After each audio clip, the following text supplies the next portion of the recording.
नमस्कार दोस्तों, आप सबने देखा होगा कि जैसे जैसे इजराइल हमास का कॉन्फ्लिक्ट और ज़्यादा गहरा होता गया, जैसे जैसे ये कॉन्फ्लिक्ट और ज़्यादा समय के साथ बढ़ता चला गया, वैसे वैसे बहुत सारी कंट्रीज जिनके रिलेशंस बहुत अच्छे थे इजराइल के साथ में, उन कंट्रीज ने भी किनारा कसना शुरू कर दिया। जैसे हमने ब्राज़ील के केस में देखा था, ठीक वैसे ही क्या हुआ है कि कोलंबिया ने भी वही सेम काम किया है। कोलंबिया के जो प्रेसिडेंट हैं गस्तावो पेट्रो, वो बेसिकली क्या कर रहे थे कि वो लेबर्स को संबोधित कर रहे थे। एक रैली थी उनकी, और जो ये स्क्रीन पर आपको सेंटर में दिखाई दे रहे हैं माइक पकड़े हुए, ये गस्तावो पेट्रो हैं। और कोलंबिया के अंदर में ना एक लेफ्ट की सरकार है और ये लेफ्ट के प्रेसिडेंट है। तो ये बेसिकली उन वर्कर्स को संबोधित कर रहे थे, और उसमें संबोधन के टाइम पर उन्होंने कहा कि इजराइल जो कर रहा है गाजा के अंदर में, जो पैलेस्टीनियंस की जान जा रही है गाजा के अंदर में, इजराइल कुछ और नहीं कर रहा है, बल्कि ये एक जेनोसाइड है। जो कि लोगों को मारा जा रहा है जिस तरीके से, वो एक बहुत बड़ा जेनोसाइड है और इजराइल को इसके लिए पनिश करना चाहिए। और इसीलिए हम ऐसा डिसीजन ले रहे हैं, मतलब कि कोलंबिया की सरकार ऐसा डिसीजन ले रही है कि हम अपने सारे diplomatic ties with immediate effect Israel के साथ में तोड़ रहे हैं। अब ये जो उन्होंने कही ये चीज़, अब ये साफ साफ ये बताती है, क्योंकि ये चीज़ पहली बार नहीं हुई है, ये पहले भी हो चुकी है। जब से कोलंबिया के प्रेसिडेंट बने गस्तावो पेट्रो, तब से ही ये इजराइल के बहुत ज़्यादा खिलाफ रहते हैं।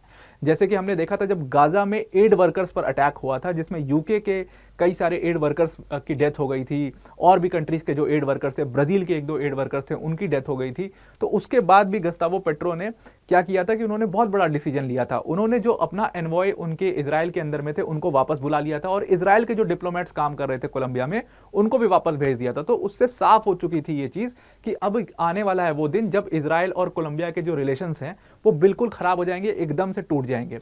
जो भी थोड़ी बहुत डिप्लोमेटिक रिलेशंस बचे कुचे थे साल 2022 के बाद से, वो सब इन्होंने अब जाकर के खत्म कर दिया है। अब इस पूरे संबोधन के बाद क्या हुआ कि एक बड़ी फनी चीज हो गई।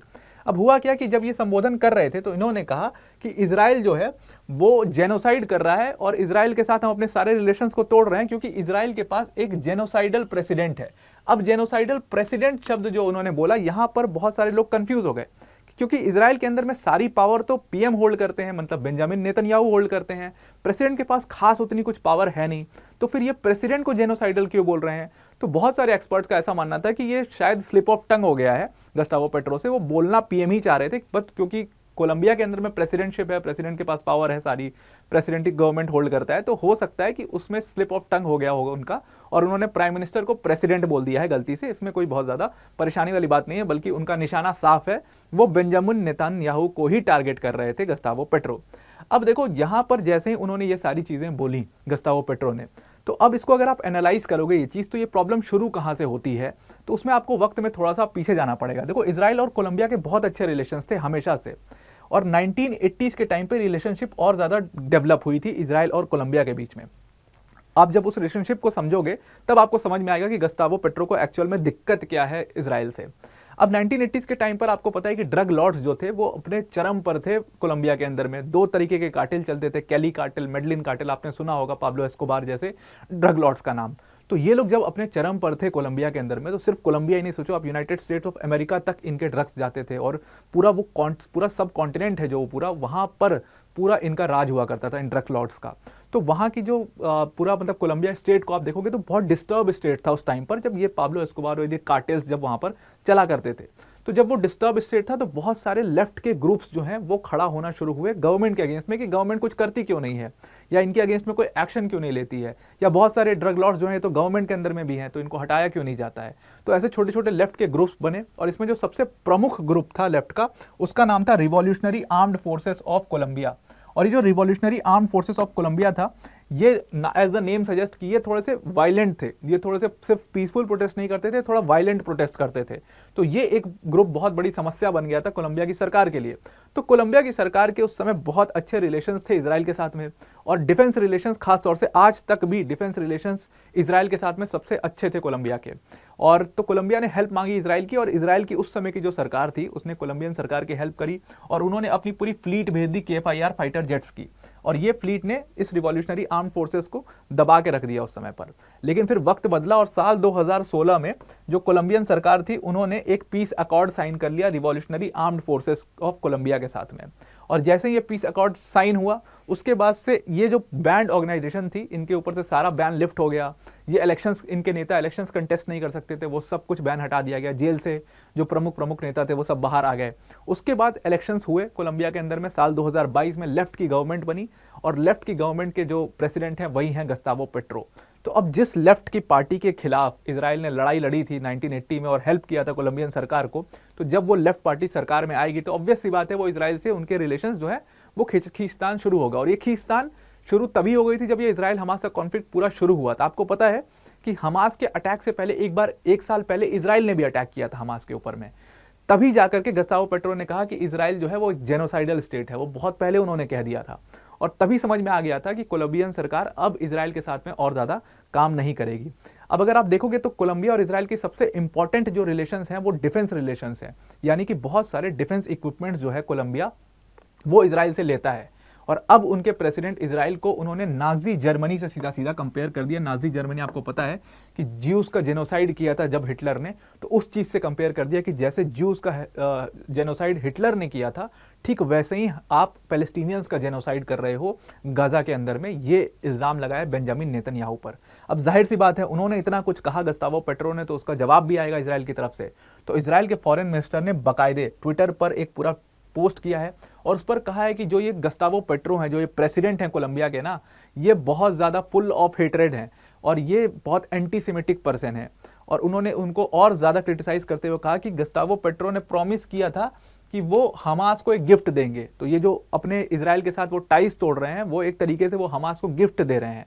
और वो हमास जो जिसमें टेररिस्ट पालता है, जो बच्चों को जिंदा जला देते हैं, जो लोग बच्चों की हत्या कर देते हैं, जो लोग वुमेन्स के साथ रेप करते हैं, उस हमास को ये गस्तावो पेट्रो सपोर्ट कर रहे हैं। इजराइल तो अपनी जस्टिस की लड़ाई लड़ रहा है। ये सारी चीजें उन्होंने बाकायदे ट्विटर पर पोस्ट की। इस पर आपको दिख रहा होगा कि उन्होंने डेस्पिकेबल मॉन्स्टर्स बोला हमास को। ये टर्म उन्होंने हमास के लिए यूज किया। वो हमेशा ऐसे स्ट्रॉन्ग टर्म्स, इजराइल के कोई भी मिनिस्टर आएगा सामने तो वो ऐसे स्ट्रॉन्ग टर्म्स यूज करता है। अब देखो ये सारी जो चीजें हुई हैं इसमें इजराइल का नुकसान क्या है उसको आप समझना, या इसमें कोलंबिया का नुकसान क्या है उसको आप समझना। देखो इजराइल का तो बहुत नुकसान नहीं है इसमें। अगर आप देखो तो जियोपॉलिटिक्स के नजरिए से अगर आप देखोगे तो Israel has good relations with US and that's enough, उसको जरूरत नहीं है इतनी ज्यादा। पर कोलंबिया के लिए एक बहुत बड़ी प्रॉब्लम होगी। अब आपको दिखाई दे रहा होगा जियोपॉलिटिक्स के अंदर में कि धीरे धीरे क्या हो रहा है कि जितनी लेफ्ट की गवर्नमेंट है जिस स्टेट्स में, वो सब एक अपना पावर ब्लॉक बना रही हैं। जैसे आपने देखा होगा वेनेजुएला को, आपने कोलंबिया को देख लिया, फिर आपने ब्राजील को देखा। तो अब ये किस पावर ब्लॉक में जाकर के जुड़ रहे हैं? ये जा रहे हैं रशिया और चाइना वाले पावर ब्लॉक में जुड़ रहे हैं। तो they will expect help from Russia and China. तो जब ये इजराइल से अपने पूरे टाइज को तोड़ देंगे तो Israeli made equipments, defence equipments, ये सारी चीजें ये लेना बंद कर देंगे इजराइल के साथ में। तो एक्सपेक्ट किससे करेंगे? ये एक्सपेक्ट करेंगे कि रशिया हमें हेल्प करे। बट रशिया तो ऑलरेडी साल 2022 में ही यूक्रेन के साथ में अपने युद्ध में बिजी है। Russia is not able to help those countries, central Asian countries को वो हेल्प नहीं कर पा रहा है अभी, जहां पर जिनको वो हमेशा से हेल्प प्रॉमिस करता है। तो वो कहां से कोलंबिया और ब्राजील जैसी कंट्रीज या वेनेजुएला जैसी कंट्रीज को अभी हेल्प नहीं कर पाएगा अभी एट प्रेजेंट। तो एट प्रेजेंट तो कोलंबियन सरकार को इसका नुकसान होगा, बट विथ टाइम अगर आप देखोगे तो विथ टाइम ये चीजें ठीक हो जाएंगी। और आपको अब दिखाई दे रहा होगा कि जियोपॉलिटिक्स में जहां पर कभी सिर्फ यूएस की सुप्रीमेसी चलती थी, अब यूएस वाला पावर ब्लॉक के अगेंस्ट में एक लेफ्ट का पावर ब्लॉक खड़ा हो रहा है जो कि बहुत स्ट्रांग है, जहां पर रशिया है, चाइना है, नॉर्थ कोरिया है। नॉर्थ कोरिया तो लेफ्ट नहीं है बट नॉर्थ कोरिया भी उस पावर ब्लॉक में है एनी हाउ। अब कोलंबियन, ब्राजील, ये सब छोटी छोटी कंट्रीज जाकर के जुड़ रही हैं इन लोग के साथ में। तो ये पावर ब्लॉक भी काफी ज्यादा स्ट्रांग होते जा रहा है, जो कि यूएस को जाहिर सी बात है कि आगे चल करके काफी ज्यादा काउंटर करने वाला है।